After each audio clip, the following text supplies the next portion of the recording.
There are games to love, there are games to hate, and then there are games like Ghostwire Tokyo.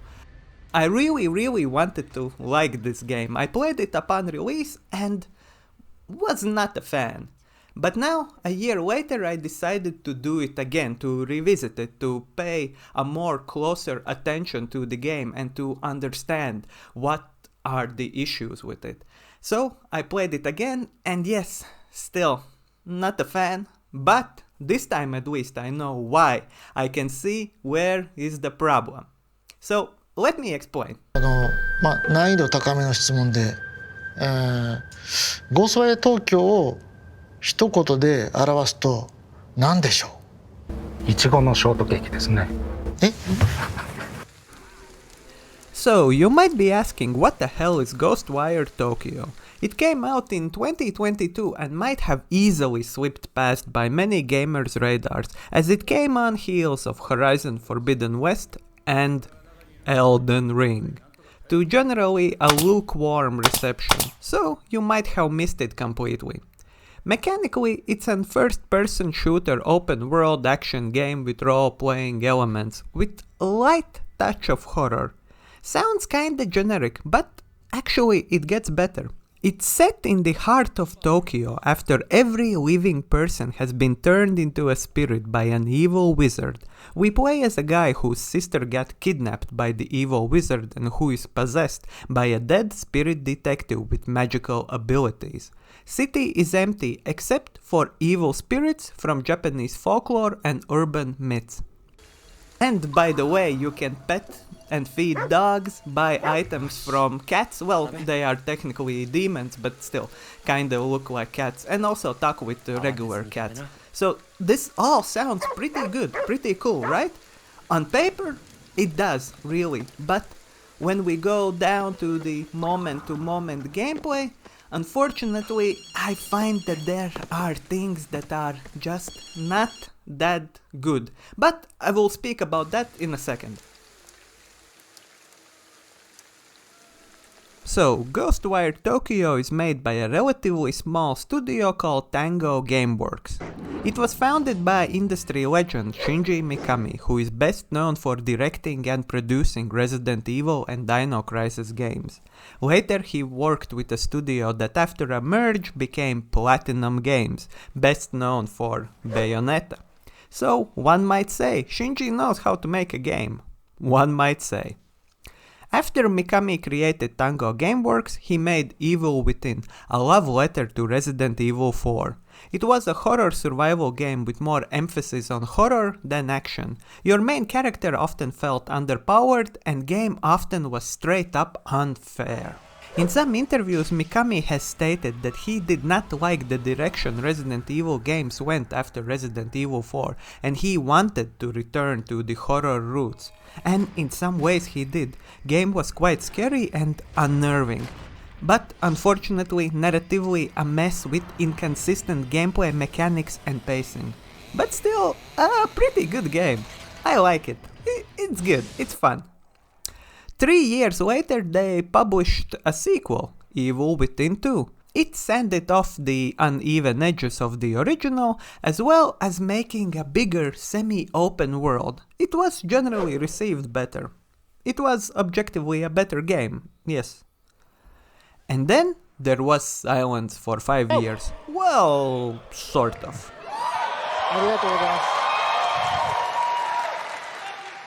Ghostwire Tokyo was announced in 2019. Tonight, I am excited to announce the next game from Tango. Ghostwire Tokyo.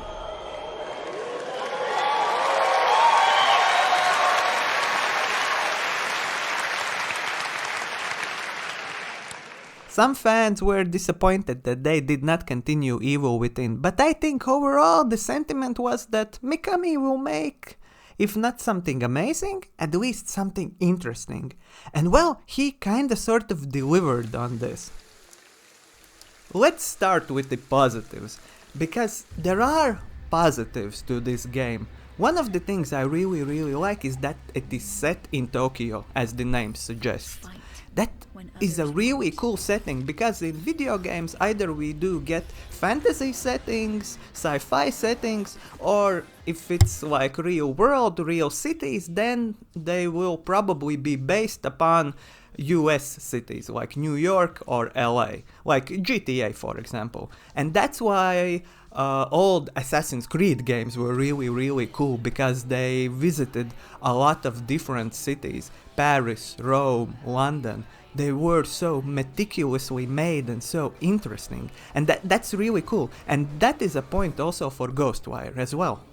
Tokyo in general is rare in games, which is kinda strange because a lot of game development takes place in, if not Tokyo, then Japan. Only Persona 5 and Yakuza games come to mind, but I'm sure there are more. Write down in the comments if you know other games that are set in Tokyo or other Asian continent cities. So yeah, that's a plus point for Ghostwire. Cool setting. It's interesting for me, a person who would like to visit Japan someday, and I think interesting for people who are familiar with the city, as the completely empty Tokyo center devoid of life probably is something unimaginable to people who have visited one of the most alive cities in the world. Sometimes I started to wonder, did the city of Tokyo pay Tango money for advertisement, as we will often in the game be led directly to special tourist attracting places, and actually game's producer has stated that they want fans to come to Tokyo after they have played the game and compare it to the real city. Another cool thing, enemy visual design. While it's more, let's say, cartoony and less disturbing than Evil Within, they look and feel interesting. Even though the development team underlines that this is not a horror game, this is action-adventure game, still the enemy design is quite creepy, and that is cool, that is another plus. One really nice thing is that monsters are not only inspired by mythology, but also by Japanese society and culture. The obvious one being the swimsuited faceless man that is one of the basic enemies you will encounter in the game. The character description and its design hints of the issues with the Japanese so-called salarymen, who tend to overwork, and their work environments where doing overtime is not only good but expected. And there are these ladies that walk very slowly and properly, symbolizing the traditional expectations from Japanese women as well. It's sort of a very smart and subtle critique of the societal issues in Japan. And the overall story is good. While I would not say that the main characters are super likable, they work for the story. They feel believable in that anime Japanese fiction movie style, but they feel very well written. Our possessed protagonist has this buddy cop dynamic with KK, the buddy possessing guard dog of Japan, and it really works. They have good chemistry after a while. They sort of bond, and KK becomes some sort of a father figure to our protagonist. And even though there are only a handful of characters, as almost all side activity givers are disembodied spirits with distorted voices and the side quests themselves are short, I think it definitely was the story and the environment that kept me going for a while, because the gameplay was just not doing it. I think I will call this the finger gun issue, because I think the finger guns are emblematic of what is wrong with gameplay in Ghostwire Tokyo. Great idea, on paper seems really cool, but somehow it just does not work. So basically, as I said, this is a first-person shooter, something like Far Cry or Cyberpunk. Hell, we even got an older grumpy man stuck in our hero's head.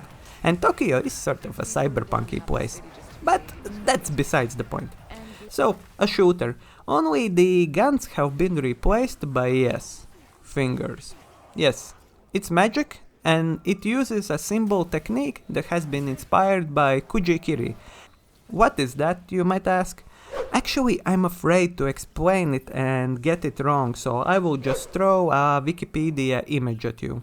But basically, as far as I understand, they are gestures that are used in various Japanese religions. And the lead combat director Shinichiro Hara, who by the way worked on Doom 2016, called it "Karate means magic." It's kinda dorky, but I don't mind it, as that gives this game some more distinct visuals to work with. Other games use guns and try to make them look cool. Look at Dead Space remake guns. They feel so realistic, in quotation marks realistic, because they are not, but they are designed to look very interesting and, most importantly, something an engineer could throw together. They have this do-it-yourself look to them.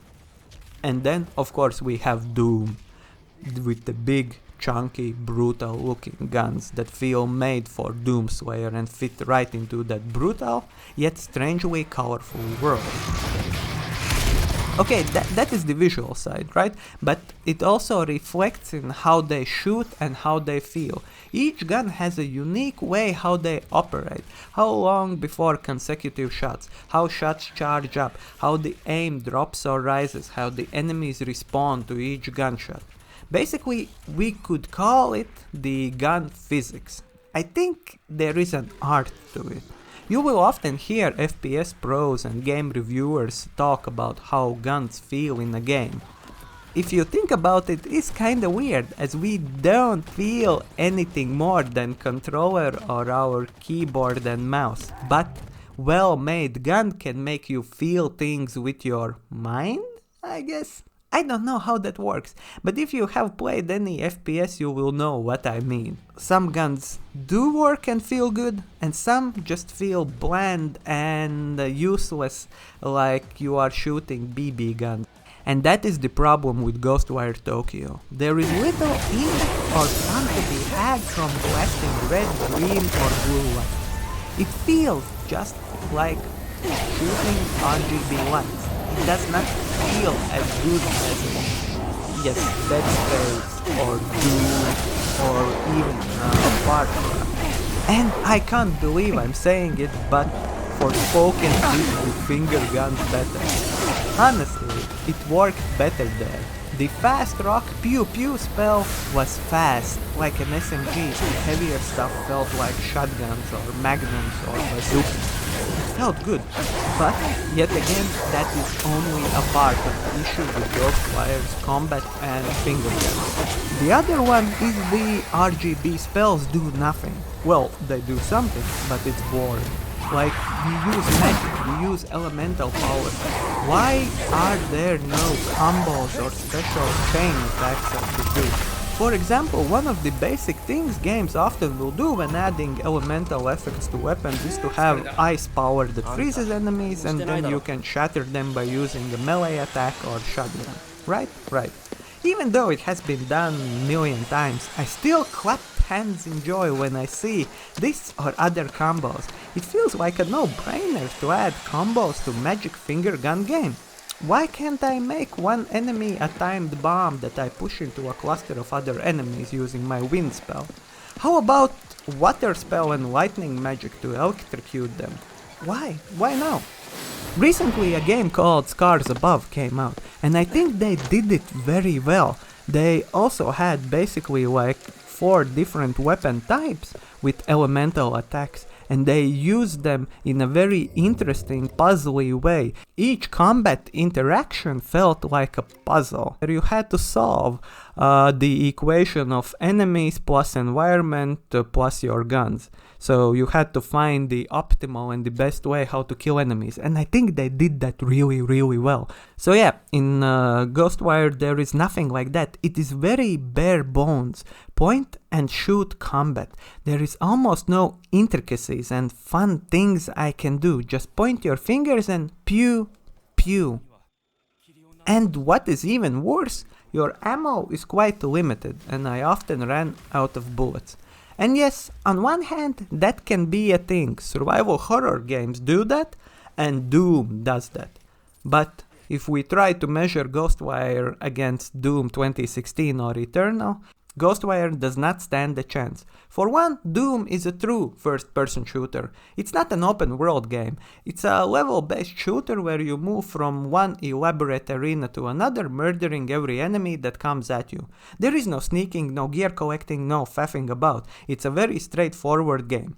While Ghostwire is something else.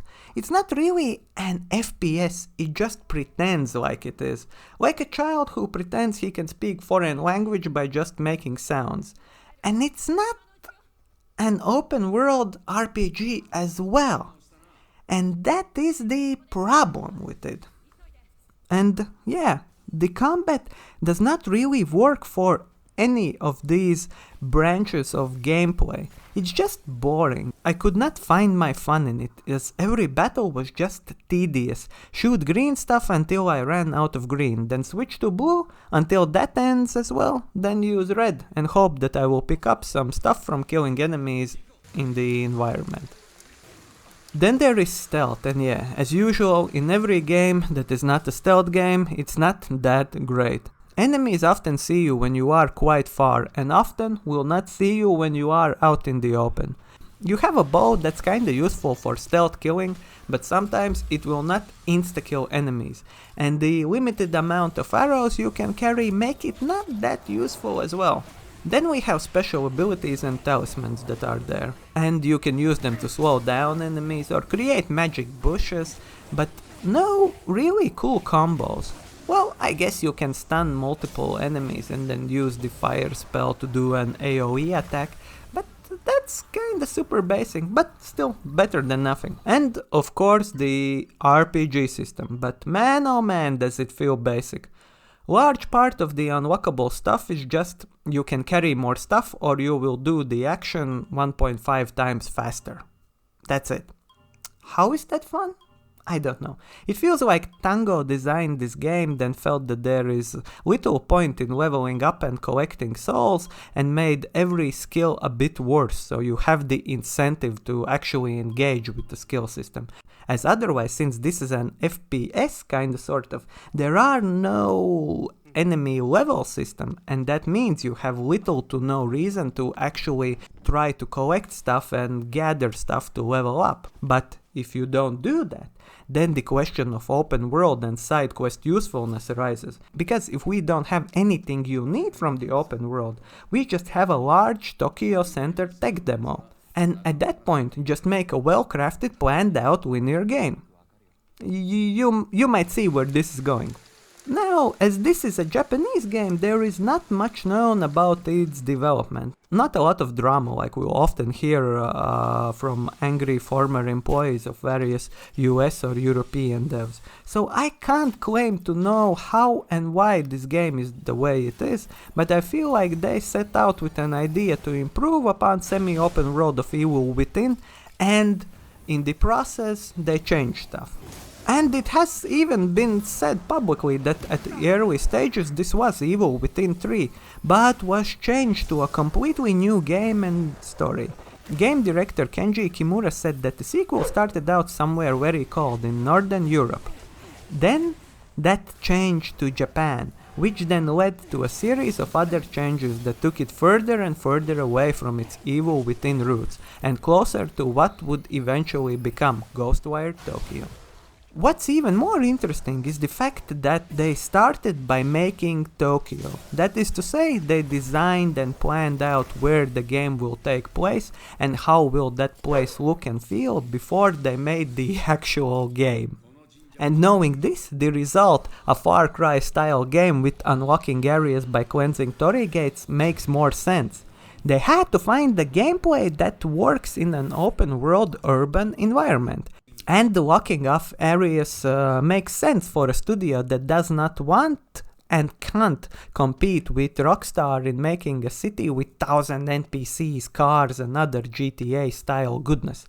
So they lock us in with Evil Fog and make us unlock part by part of the map in hopes that this together with the story will be enough to keep the player moving forward. So now we can sort of see the issue. We had the devs that previously worked on horror survival and a combat director that worked on Doom. trying to fit all that with basically Ubisoft style open world game. And that is a problem, because in Far Cry, even though I'm not a huge fan of those games, you can see how Control Tower and base liberation works because of the nature of the game and its environment.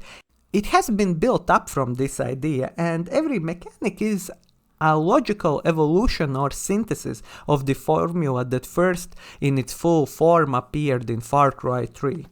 While in Tokyo Ghost, nothing in the gameplay fits together with other parts. The good parts, like the story and the horror aspects, were mushed and disfigured just so they would fit somehow in with the game's location, and that is a very weird way to design a game.